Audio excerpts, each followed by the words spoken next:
warahmatullahi wabarakatuh. Perkenalkan, nama saya Dita Dwi Sapitri. Saya kali ini akan mereview terkait buku Sumbangan Keilmuan Islam pada Dunia karya Profesor Dr. Ahmad Fuad Basya. Yang pertama adalah pasal 1 Sejarah Peradaban Umat Manusia, yaitu yang pertama adalah peradaban Mesir kuno yang berjaya di tahun 3400 sebelum Masehi di bawah kekuasaannya Fir'aun.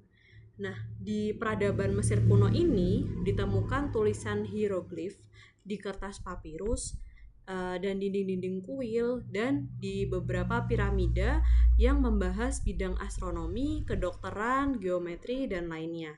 Nah, di bawah kekuasaan Fir'aun ini juga ditandai dengan dibangunnya piramida di Giza. Selain itu, di peradaban ini juga menemukan bilangan desimal yang berbasis 1 dan 0 yang dimana didasarkan pada simbol khusus bagi hitungan satuan, puluhan, ratusan, hingga jutaan. Nah, yang kedua adalah peradaban Mesopotamia, di mana Mesopotamia ini dimaksudnya adalah dua sungai yang berada di Eufrat dan Tigris yang kemudian sekarang ini disebut juga dengan Irak. Nah, peradaban Mesopotamia ini didirikan pada 3000 sebelum Masehi, di mana ilmu pengetahuan di zaman ini digambarkan dengan lempengan-lempengan bata yang di mana ilmu pengetahuan ini disebarkan atau dituliskan di lempengan-lempengan bata ini. Nah, peradaban Mesopotamia ini karena masih berada hampir di tahun yang sama dengan peradaban Mesir kuno, sehingga mereka banyak melakukan interaksi terlebih lagi dalam hal perniagaan ataupun perang. Nah, sehingga dalam interaksi ini mereka berpotensi adanya asimilasi pengetahuan dan pertukaran pengalaman. Selanjutnya yaitu peradaban Persia, di mana peradaban Persia ini berjaya di tahun 555 sebelum Masehi di bawah kekuasaannya Ahmadiyah. Nah, peradaban Persia ini adalah penduduknya itu keturunannya bangsa Arya.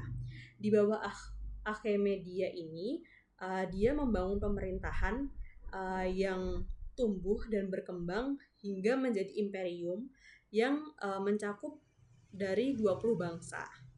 Di peradaban ini terdapat banyak komunitas kaum intelektual, dokter, dan astronom yang menggunakan tulisan paku dalam pembukuannya dengan sejumlah penyesuaian.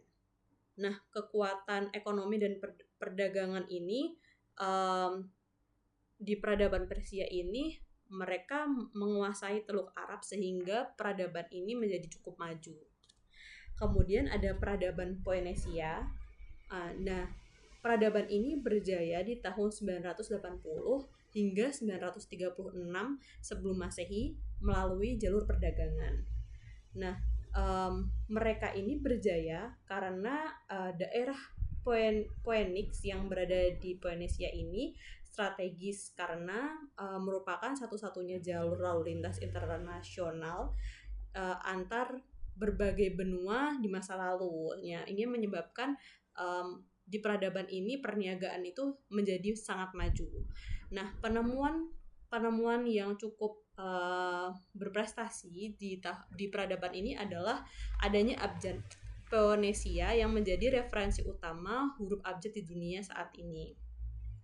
Nah, di peradaban ini juga unggul dalam bidang astronomi, geografi, matematika, aritmatika, dan juga mereka terampil dalam membuat kapal karena kan mereka itu berjaya ini melewat jalur perniagaan juga dalam bentuk kapalnya juga gitu. Kemudian ada peradaban India kuno. Peradaban India kuno ini dibangun pada abad 19 sampai 20 sebelum Masehi di daerah Sindhu oleh penduduk pribumi India. Nah, prestasinya yang ada di peradaban ini itu seperti ilmu alam, matematika, kedokteran, industri, dan kerajinan-kerajinan. Nah, sikap keterbukaan di semenanjung India ini dengan komunitas lainnya atau bangsa-bangsa lain menjadikannya mampu membangun hubungan perniagaan sehingga di peradaban ini cukup maju atau berjaya karena mereka juga membangun hubungan terutama dengan bangsa-bangsa negara Arab sehingga adanya pertukaran ilmu pengetahuan ataupun perniagaan yang membuat mereka lebih maju. Nah, kemudian selanjutnya ada peradaban Cina kuno. Nah, peradaban ini berdiri di tahun 2021 sebelum Masehi di bawah pimpinan Shi Huangdi dengan ditandai dia membangun tembok besar Cina. Nah, bangsa ini dinilai cukup maju karena bangsa ini pertama kali mempersembahkan alat cetak, kertas, tinta, uang kertas, kompas, dan alat pencatat gempa dunia sehingga menjadi cikal bakal salah satu ilmu pengetahuan yang sangat bermanfaat di saat ini. Nah, kemudian ada peradaban Yunani kuno. Nah, peradaban Yunani kuno ini kita kenal sebagai tempat asal dari tokoh-tokoh yang sudah kita ketahui seperti Socrates, Plato, Aristoteles yang cukup terkenal di filosof. Selain itu juga ada Herodotus yang kita kenal sebagai bapak sejarah, kemudian ada Thales, Archimedes, dan lainnya.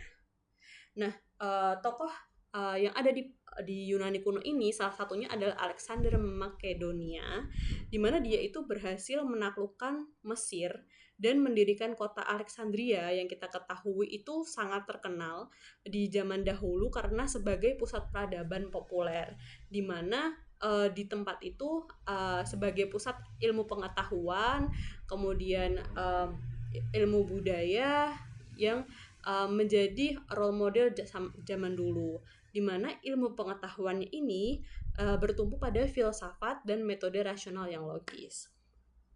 Kemudian ada peradaban Romawi. Nah, peradaban Romawi ini diawali dengan membangun kota Roma yang kita kenal saat ini itu di sepanjang Sungai Tiber. Nah, tokoh yang paling terkenal di peradaban Romawi ini yang kita ketahui ini adalah Julius Caesar, yang dia itu berhasil menguasai Prancis dan Jerman. Nah, di peradaban Romawi ini kan ada namanya bangsa Barat. Nah, pada awal abad 6 Masehi, bangsa Arab ini mulai redup atau yang disebut juga dengan zaman pertengahan. Karena di wilayah timur pun juga mulai muncul peradaban Arab Islam yang mulai membuka kebangkitan bangsa Eropa modern. Selanjutnya ada peradaban Arab pra-Islam. Nah, di mana di dalam zaman ini didiami oleh orang Arab asli atau Yaman, yang berasal dari Yaman, dan juga orang Arab Baduy atau orang-orang yang lainnya selain orang Arab asli yang mendiami Jazirah Arab. Nah, di daerah tersebut atau sebelum adanya Islam, kita juga kadang menyebut zaman ini sebagai zaman jahiliyah karena mereka belum mengenal Islam dan masih menyembah banyak berhala. Nah, pada zaman ini itu tidak mengenal pemerintahan terpusat karena suku-sukunya atau komunitasnya itu terpisah-pisah dan mereka membentuk suku-suku sendiri.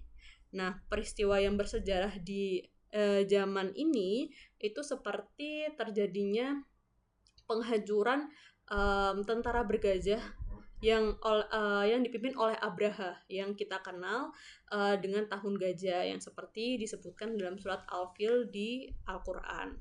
Nah, kemudian masuk ke peradaban Arab Islam yang dimulai dengan turunnya wahyu kepada Nabi kita, Nabi Muhammad SAW, untuk mengentaskan dari zaman jahiliyah menuju cahaya Islam.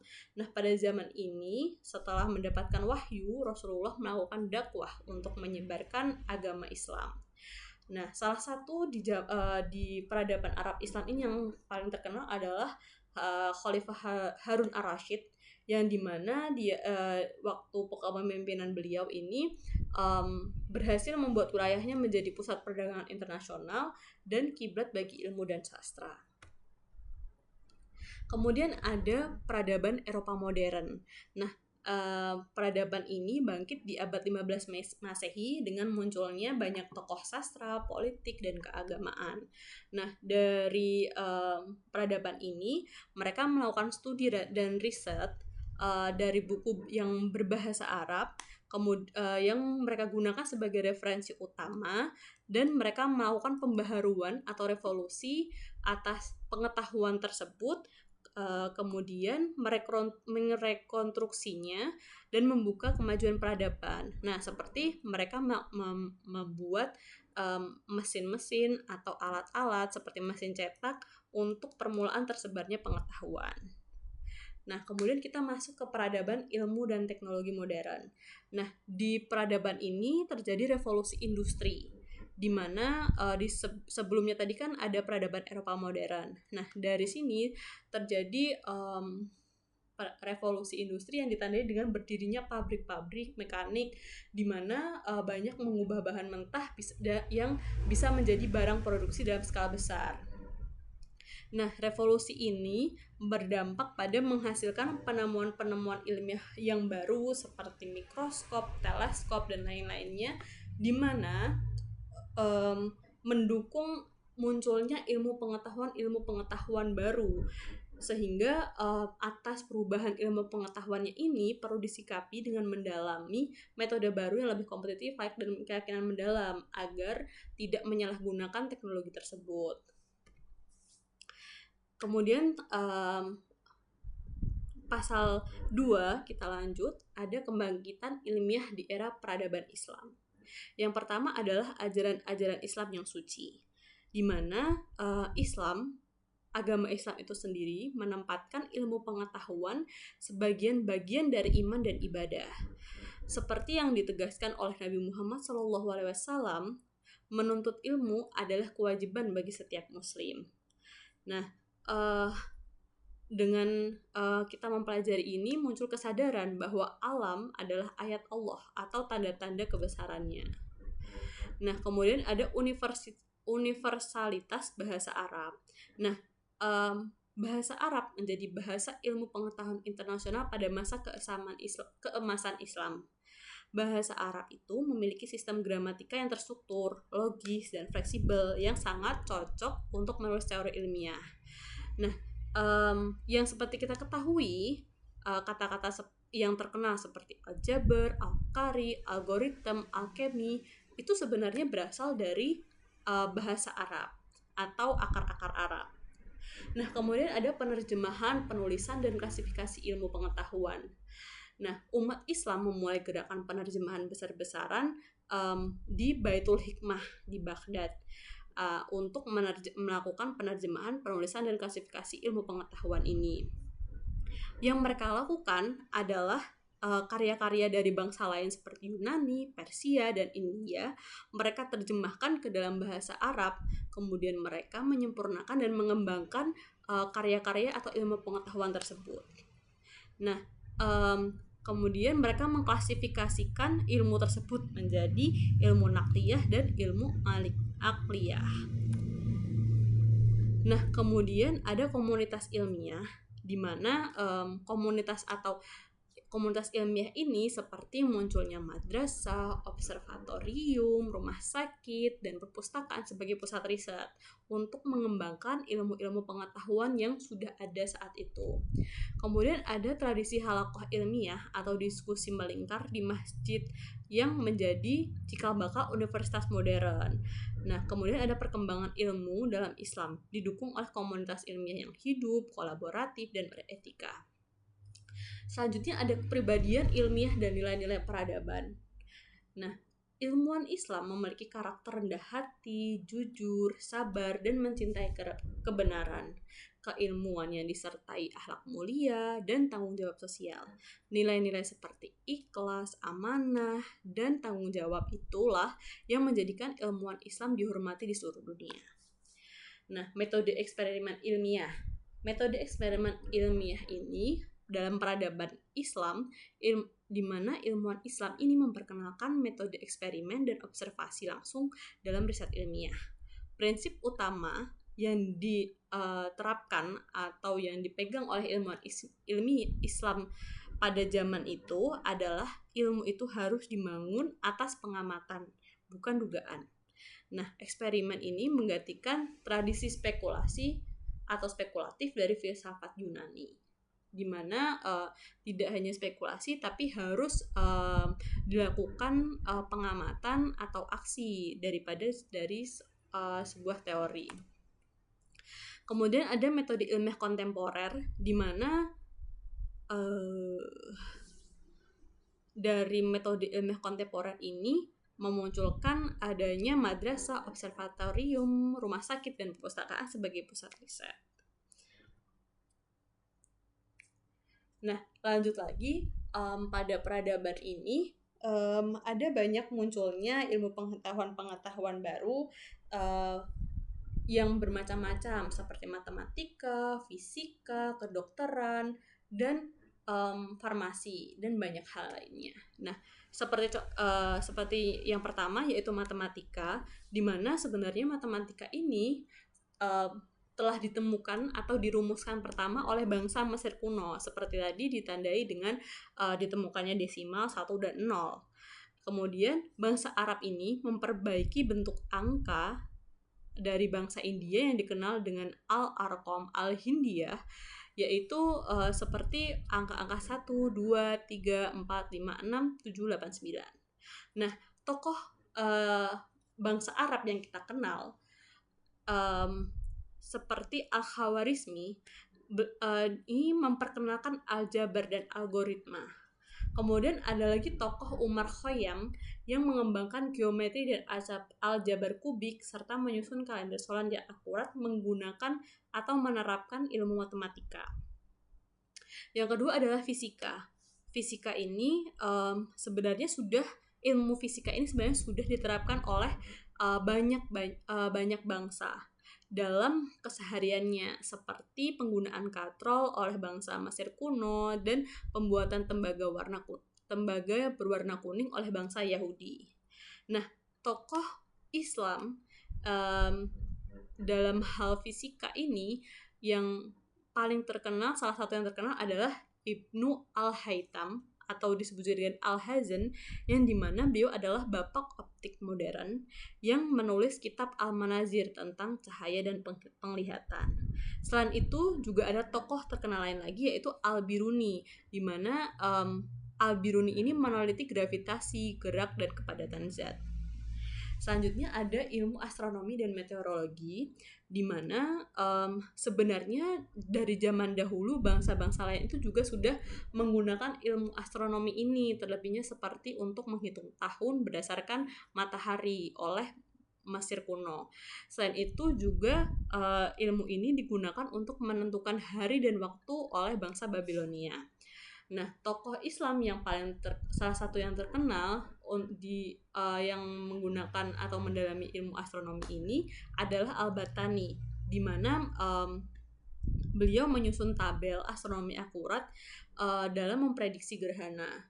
Nah, ilmu astronomi ini juga bisa dimanfaatkan untuk menentukan kiblat, waktu sholat, dan kalender untuk umat muslim. Nah, kemudian ada geografi dan geologi. Ilmu geografi dan geologi ini bangsa Arab itu sebenarnya sudah menggunakannya untuk ekspedisi ke negeri berbeda, mereka untuk mengkaji tanah, kemudian ada melihat tradisi dan ideologi, di mana mereka perlukan untuk menganalisa berdasarkan asas-asas ilmiah. Tokoh-tokoh bangsa Arab yang salah satunya terkenal dalam meneliti geografi dan geologi ini adalah Al-Idrisi. Al-Idrisi ini membuat peta dunia dengan detail tinggi untuk Raja Roger II yang berasal dari Sisilia. Kemudian ada lagi Al-Biruni. Al-Biruni ini juga menghitung radius bumi dengan akurat dalam hal geografi. Kemudian ada Ibnu Battuta. Nah, Ibnu Battuta ini mendokumentasikan budaya dan wilayah baru dengan memanfaatkan ilmu geografi dan geologi. Kemudian ada ilmu biologi. Ilmu biologi ini sebenarnya juga udah dimanfaatkan oleh bangsa Mesir, Babilonia, India, dan Cina. Karena mereka memanfaatkan ilmu ini untuk menerapkannya dalam mata pencaharian mereka, yaitu pertanian. Nah, tokoh bangsa Arab yang terkenal dalam ilmu biologi ini salah satunya adalah Al-Jahiz, di mana menuliskan kitab Al-Hayawan yang berisi deskripsi spesies, perilaku hewan, dan hubungan ekologi antar makhluk. Di mana banyak ilmuwan muslim mempelajari biologi ini untuk mempelajari makhluk hidup, anatomi, tumbuhan, dan hewan dengan pendekatan observasi langsung, bukan hanya sekedar teori. Nah, kemudian ada ilmu pengetahuan kimia. Nah, para ilmuwan Arab ini mempelajari teori ilmuwan Yunani terkait kimia, di mana mereka itu mempelajari teori ini dan melakukan pelurusan atas teori yang ada dan melakukan kritik setelah dikaji dan dipelajari, seperti keyakinan mengubah barang tambang kelas rendah menjadi emas dan perak. Nah, tokoh Arab yang salah satunya terkenal dalam ilmu kimia ini adalah Jabir ibnu Hayyan atau Geber, yang dikenal sebagai bapak kimia modern. Nah, istilah-istilah kimia modern seperti alkali, alkohol, eliksir itu sebenarnya berasal dari bahasa Arab. Nah, kemudian ada ilmu kedokteran. Ilmu kedokteran ini sebenarnya sudah ada sejak Mesir kuno, di mana seperti untuk pengobatan yang telah ditemukan, cara-cara pengobatan yang telah ditemukan oleh ilmuwan. Di mana selain Mesir kuno, di bangsa Mesir kuno, bangsa-bangsa lain juga ternyata mengembangkan ilmu kedokterannya mereka. Nah, salah satu ilmuwan Arab yang terkenal adalah Ar-Razi atau disebut dengan Rhazes. Nah, menulis kitab Al-Hawi di mana berisi ensiklopedia medis yang berisi diagnosis, gejala, dan pengobatan penyakit. Selain itu, ada tokoh dari Arab yang bernama Ibnu Sina atau kita sebut dengan Avicenna, di mana beliau menulis kitab Al-Qanun fi Al-Tib atau sekarang disebut juga dengan Canon of Medicine, yang menjadi rujukan medis di Eropa selama lebih dari 600 tahun. Nah, kemudian ada ilmu pengetahuan farmasi, di mana sebenarnya ilmu ini pun juga sudah ditemukan sejak lama. Karena di zaman Mesir kuno pun sudah pernah ditemukan penemuan resep-resep obat yang tertulis di kertas papirus, di mana berada di tahun 1550 sebelum Masehi. Nah, tokoh Arab yang terkenal dalam dunia farmasi adalah Al-Biruni, di mana beliau menulis kitab bernama Al-Saidalah fi Al-Tib tentang obat-obatan, bahan kimia, dan efek farmakologinya. Nah, ilmuwan muslim banyak meneliti tanaman herbal, mineral, dan senyawa alami sebagai obat dalam ilmu farmasi ini. Selanjutnya, pasal ke-12 adalah karya-karya ilmiah Islam klasik, di mana terbagi ada yang pertama adalah problematika karya klasik di kancah nasional dan internasional. Nah, banyak karya ilmiah Islam klasik yang belum dikenali, belum diterjemahkan, atau bahkan terabaikan. Di tingkat nasional ini, karya sering dianggap usang karena ditulis berabad-abad lalu, sedangkan di kancah internasional, karya-karya ilmiah warisan Islam kadang diklaim oleh dunia barat karena banyak yang sudah diterjemahkan dalam bahasa Latin. Nah, tantangan utamanya adalah hilangnya minat dan kemampuan bahasa Arab klasik di kalangan ilmuwan modern, karena kan sudah nilai ketinggalan zaman juga. Perlunya proyek serius untuk meneliti ulang, menerbitkan, dan mengkontekstualkan karya klasik tersebut. Yang kedua adalah khasanah keilmuan adalah milik bersama. Nah, menurut Profesor Basya ini menegaskan bahwa ilmu itu sebenarnya tidak mengenal batas bangsa ataupun agama. Khasanah keilmuan Islam ini menjadi warisan intelektual umat manusia. Nah, dunia barat itu maju sebenarnya karena mengambil inspirasi dan dasar ilmu dari peradaban Islam, dan Makanya tugas umat Islam adalah menjaga dan melanjutkan tradisi ilmu tersebut, bukan hanya membangga-banggakannya saja. Yang ketiga adalah khasanah keilmuan kita sebagai memori dan neraca pemikiran umat. Nah, karya ilmiah klasik ini adalah memori kolektif umat Islam, yaitu saksi sejarah kejayaan intelektual dan spiritual. Dari khasanah klasik, kita dapat belajar cara berpikir ilmuwan terdahulu, yaitu sistematis, beretika, dan terintegrasi antar iman dan sains. Karya klasik ini bukan sekedar catatan sejarah, tapi cermin identitas intelektual umat. Yang keempat adalah tuduhan-tuduhan yang disangkal. Nah, menurut Profesor Basya ini, beliau menolak tuduhan bahwa Islam tidak berperan dalam perkembangan ilmu modern. Nah, ada tuduhan bahwa agama itu menghambat sains, padahal sebaliknya Islamlah yang menumbuhkannya.